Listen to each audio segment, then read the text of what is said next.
Yo, what's up, what's up? Magandang umaga sa inyo lahat mga kadit. At habang tayo naglalaba ay may dumating tayong customer.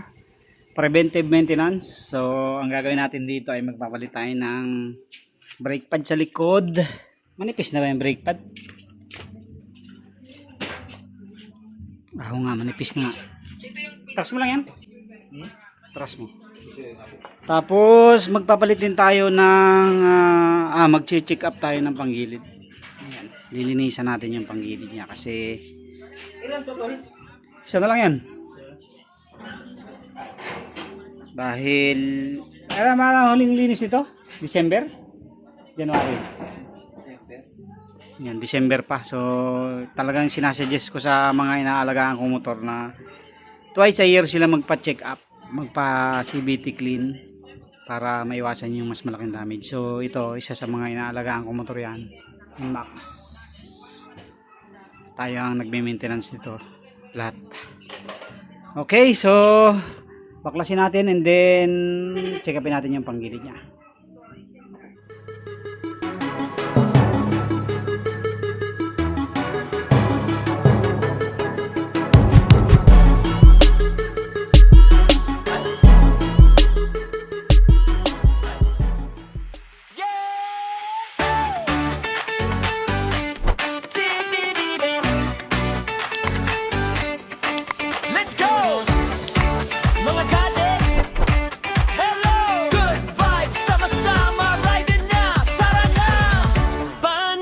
Kang simula, di ay ang sandata. Motor ang paborito, ayusin walang biro. Kaya di ka matuto, tips na siguradong toto. Bawat flagong may aral, good vibes sa lahat.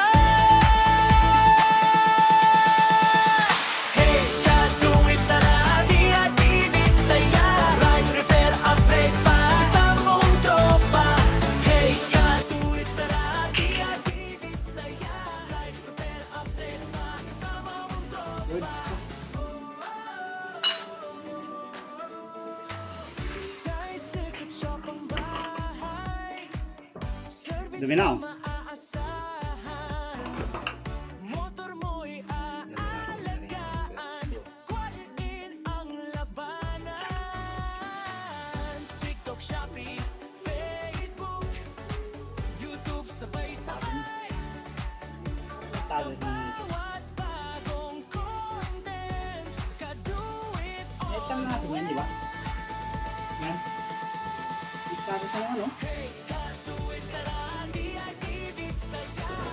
Kakalas naman mga kaduit yung kanyang oil seal. So kapalitan natin to. Hindi ko na matanda kung kailan to pinalitan, pero napalitan na namin to parang last year yata. So kailangan palitan to ulit para mawala yung tabs niya. Kasi yan, itim. So papalitan natin, meron naman tayong stock dito. Kasi ano, problema ayan, dumi. So kailangan linisan ng ayos. So hindi natin ma-prevent kung hindi natin titingnan. Kaya kung may mga ganyang cause na, kailangan nating solusyonan yan. So goods pa naman ng mga plywood, wala pa naman mga tama. So ang problema nga lang niya ito yan, naabot na dito yung palsik ng langis. So pakita na natin yan. Sa torque drive naman niya okay pa naman, normal lang yung mga ganyan. Tsaka dito yan malinis, oh. So re-refresh lang natin to, palit grasa tapos linis. Okay, so lilinisan natin tapos ito palitan natin ng oil seal. So eto na mga kaduit, tapos na tayo na linis na natin. So ang gagawin natin, papalitan na rin muna natin yung gasket niya yan para matuyo yung dikit. Tapos lilinisan natin to, saka natin lilinisan yan mga yan. So palitan na muna natin yan para yung dikit niya ay mas tumibay. Dinidikitan ko kasi yan para mas matibay ba. Gamit ulit tayo ng pantanggal natin ito.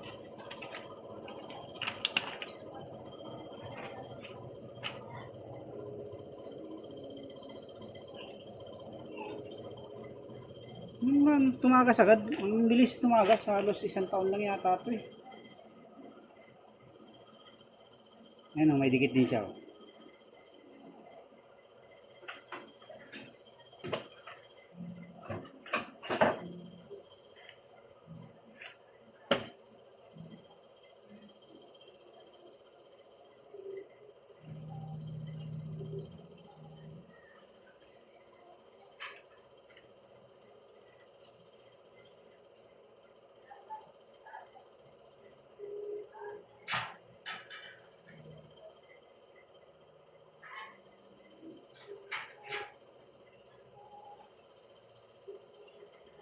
Yan. Tapos, ito yung pamalit natin.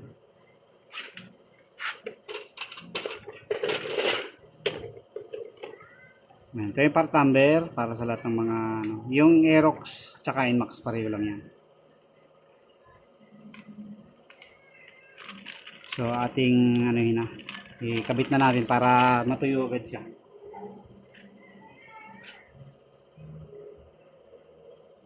Yan, lagyan nyo lang ang dikit yan para mas matagal siyang tumagas.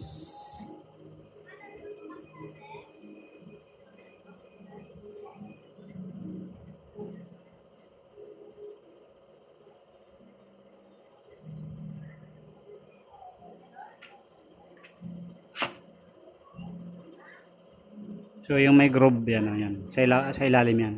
Yan. Sa loob.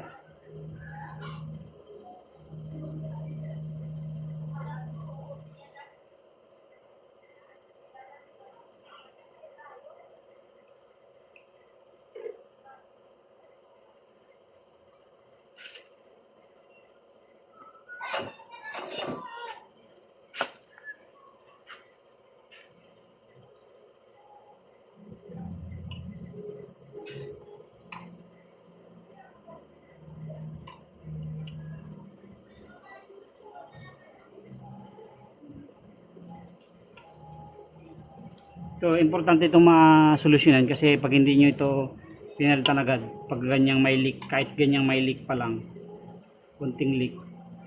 So, makapansin nyo habang tumatagal, nagbabawas din siya ng langis kasi dito pumupunta yung mga excess na langis.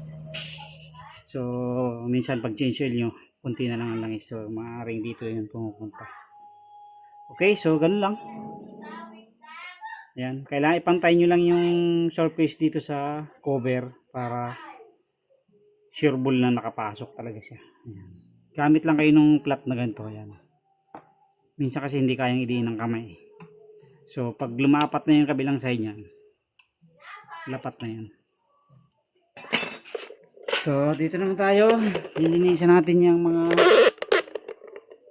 panggilid, CVT.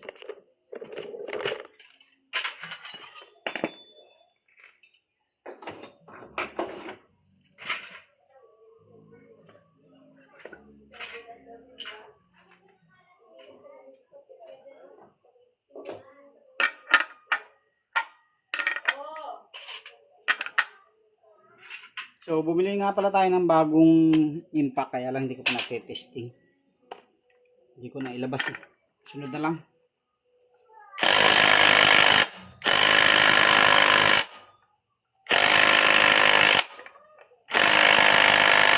Bah, tumigas na.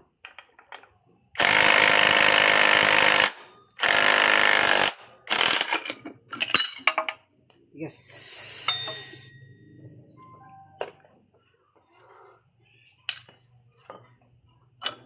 Ayan.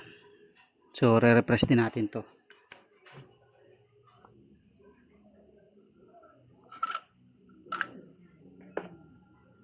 So, alam ko ano to eh.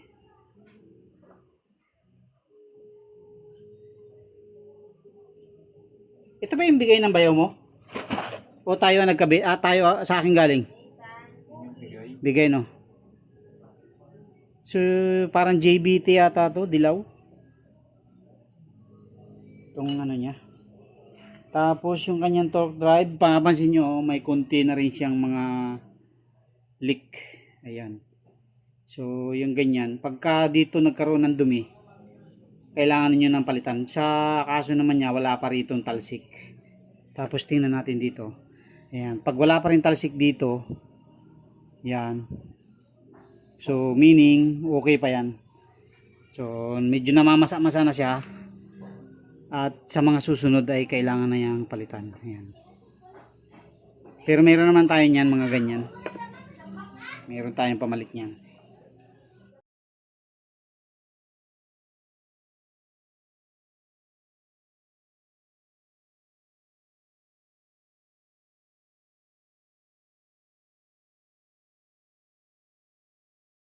So pag saan talaga medyo masikip, kaya ito medyo binabawasan to eh. So maya bawasan ko ng konti.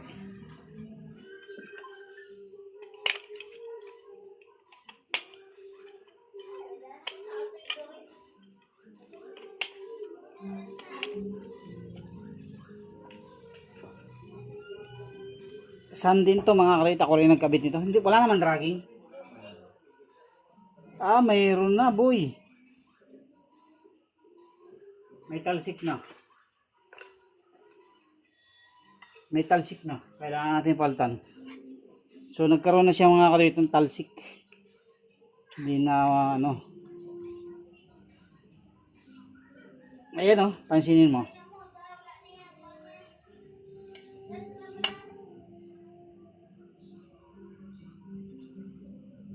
Natalsik yan galing dito. Ayan o. Kaya mabasa. Basa na siya. So, kailangan na natin palitan. Lilinisan na natin ng isang buo. Tapos, papalitan natin ng bagong oil seal. Kasi, kailangan na talagang palitan yan pag ganyan. Hindi natin pwedeng baliwalain yan dahil may effect yan sa clutch lining. Lalo pag pumunta dito sa ating clutch lining. So, yan yung trabaho ng prevention. Ng preventive maintenance. Para hindi masyadong mas malala ang mangyari, ay kailangan nating aksyonan agad, solusyonan agad kung ano yung posibleng problema. So ito, lilinisan natin.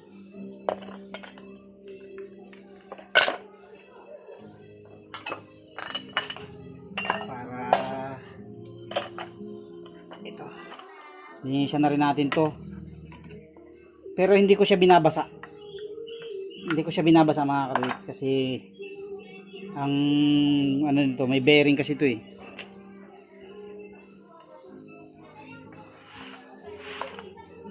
O yung bearing nito hindi ko binabasa, nililinis ko lang siya.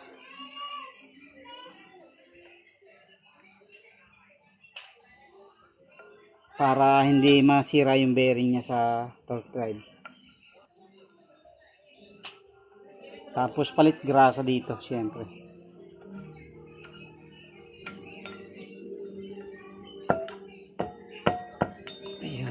Matanggal ah. So ito lang lilinisan natin. Ayan. So ito lang. Ito papalitan na natin ng oil seal dito. Tapos dito yan, mayroon na rin oh. Ayan oh. So malakas na yung tagas niya. Ito yung pala yung napansin ko, sabi ko sa iyo nung nakaraan. So malakas na yung tagas dito. So gawin natin, alisin na natin yung oil seal para malinis natin ang ayos. Yan, ito ipapalitan natin. Tsaka yung kabila. Yan. Tapos yung o-ring. Sunset na kasi yan mga katuwid pagka magpapalit kayo. Isang set na yan. So pwede nyo nang tanggalin lahat yan. Para diretso linis na siya.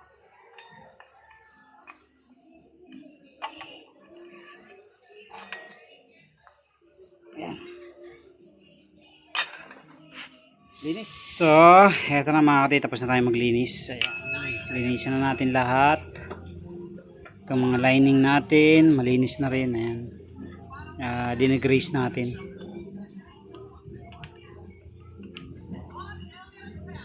Tapos nagbawas tayo ng konti dito kasi ano nga eh, medyo masikip siya. Ilagyan ng lock. Ayan. So niliyan natin ng konti ito. Para iwas yung mawala yung gas dulas Kasi ito na yung mga piyesa natin. Ito, linis na rin yan. Binila din natin sa init para mas maganda yung tuyo. Okay, bubuhin na natin yung ating lining para kabit na natin.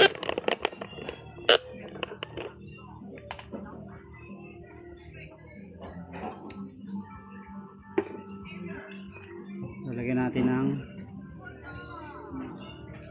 langis para madulas.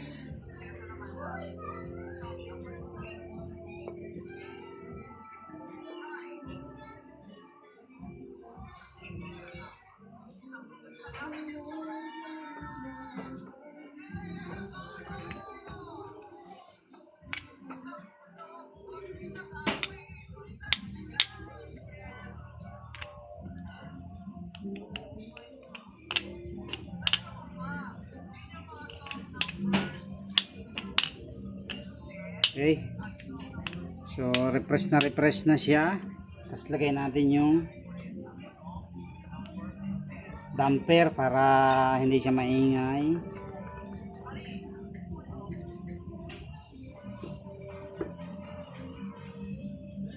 So lagyan natin ng konting langis yung damper para hindi siya sobrang dry.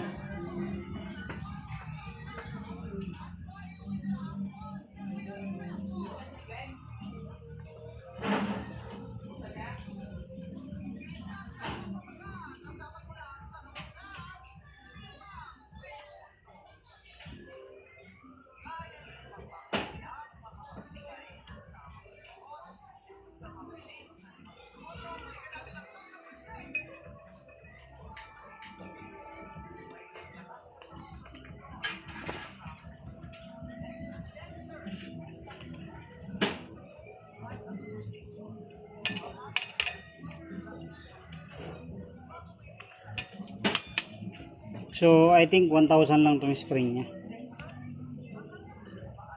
Hindi ko na kasi ito na check kung ilan ba. 1,000 nga lang. Sana 1,000.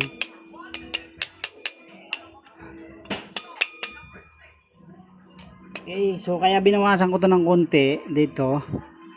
Kasi may tigas ipasok yung lock. Sobrang hard to insert. Nadideform siya. Kaya ginawa ko, nagbawas ako ng konti. Para hindi masyadong hard to insert yung ating lock.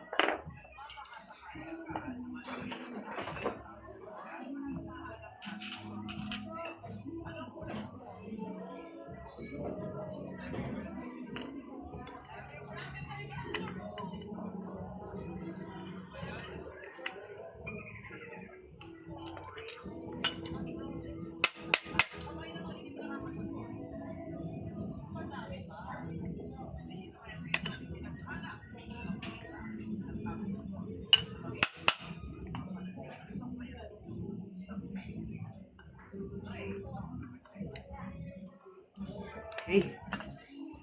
Tapos yung torque thread natin, buuin na natin. So ito yung ating oil seal.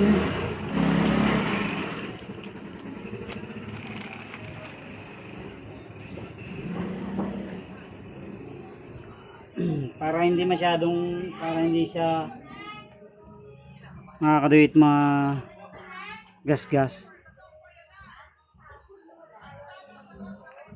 Ayan, lagyan nyo ng langis.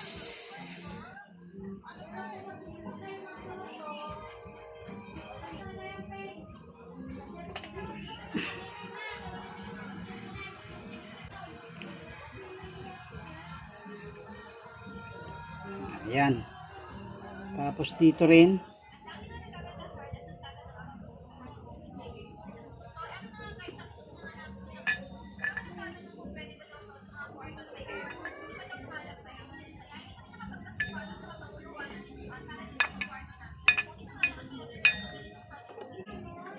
so yan, after nating mailagay yung mga o-ring, oil seal, so lagyan natin ng pondo na grasa.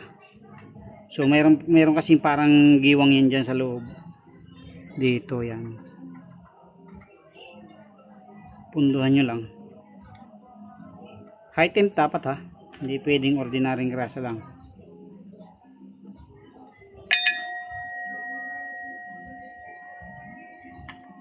Punduhan nyo lang.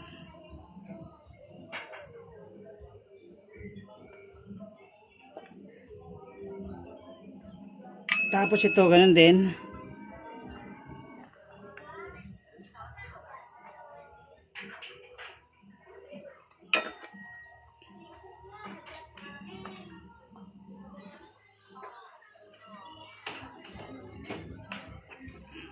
So yan na mga karit.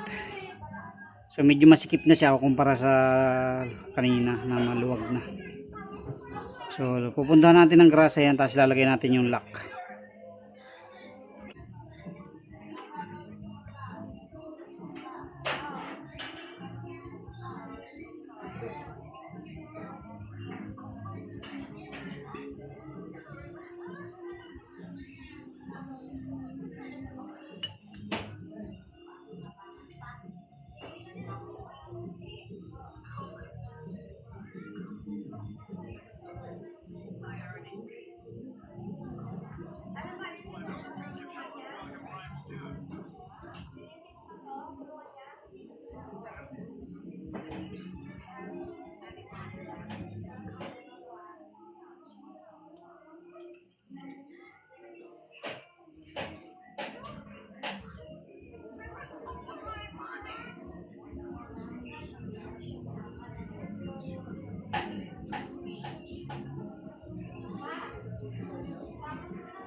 Okay, tapos lagyan natin ng kaunting grasa dito. Para madulas siya sa pagpasok. Hindi masugat yung bago nating o-ring.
Okay.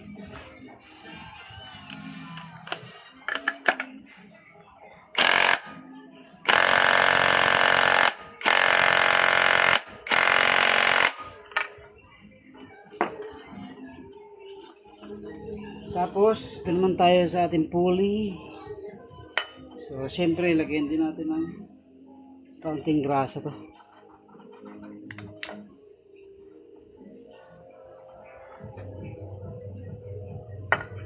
Bagong linis kasi yan, dry na dry, kailangan lagyan natin ng kaunting grasa. Pampadulas. Yan. Kunti lang.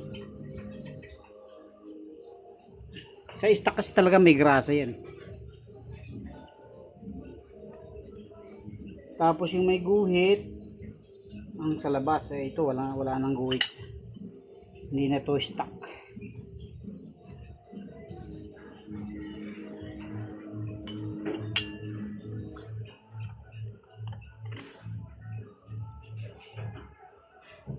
Wala pa naman siyang alog mga karit, maganda pa siya.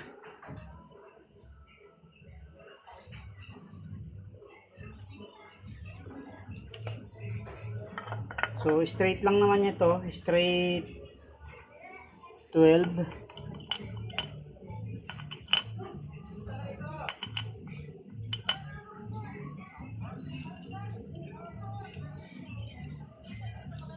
So iba talaga ang hawak kapag bagong linis, medyo magaspang siya.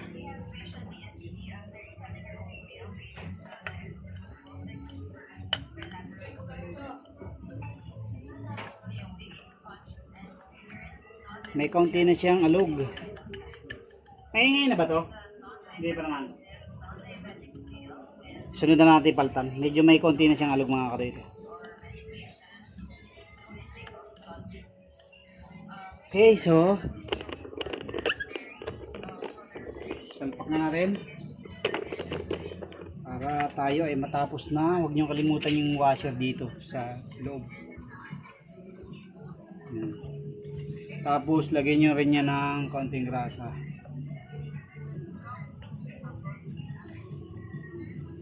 para hindi siya dumikit.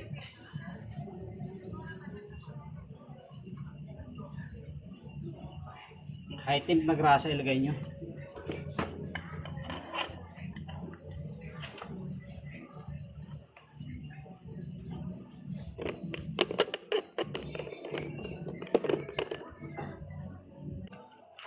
Okay, so salpak. Huwag niyong kalimutan lagyan ng grasa din to kasi bagong linis eh. So maganda yan, may grasa talaga. So nalagyan ko na yan.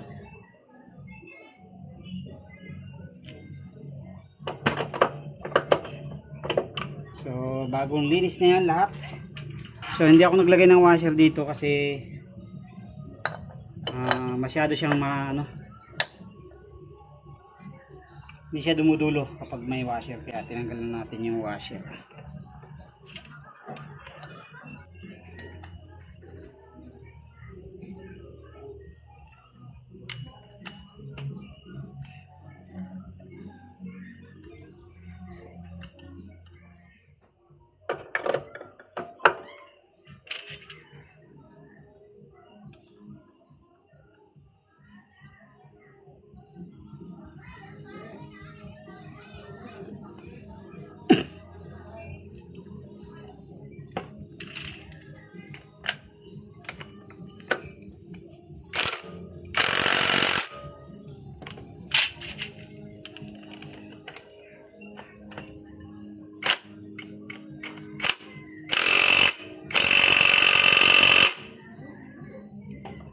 Testing nga.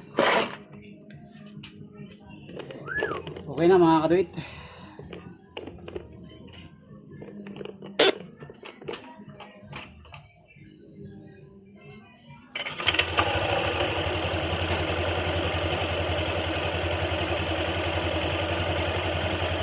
ayan na mga kaduit, tapos na tayo. Ayan na ang ating nalinis. Malinis na. Okay rin naman yung bigay ng belt. May kunting-kunti lang na pagpagpag. So medyo luma na rin kasi yung kanyang belt. So, konti-konti lang naman. So okay na yung ganyan. Okay, so yun lang. Thank you very much. God bless po sa inyo lahat. I-install lang natin yung cover tapos yung filter. So nalinis na rin natin yun. Ayan. So install na lang natin yan. Okay.